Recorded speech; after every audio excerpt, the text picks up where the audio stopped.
Today we're going to bring a Dyson battery replacement with filter also. Now, if you guys own the model that I'm going to include in here on the listing, then this is something that you guys want to be interested in. Now, you can get a replacement easy from Amazon or any other place, but this is one of the places that I purchased it so because it was cheap and it's affordable and it's easy to replace. Now, let's take a look at the actual features itself, all right? The battery is, you know how it works. It's pretty much like a cartridge. It fills in the system itself.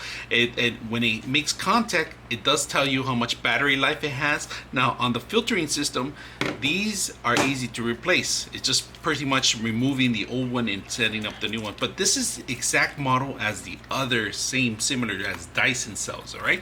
So we're gonna take a look at it in details and see how to set it up and how do you put this together.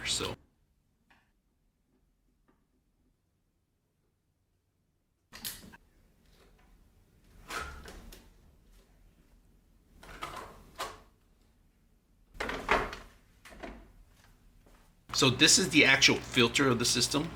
If you guys can see, well made in the bottom. You cannot remove this component, of course. Prior to using the actual system, make sure you remove the plastics, all right? So that's one thing you need to do. You can see the actual filters in there where the Dyson system sucks in all the air and it penetrates out to the outside, so no dust particles will get in. But if you have an older one that it's clogged up and not enough suction's coming in, maybe it's time to replace it.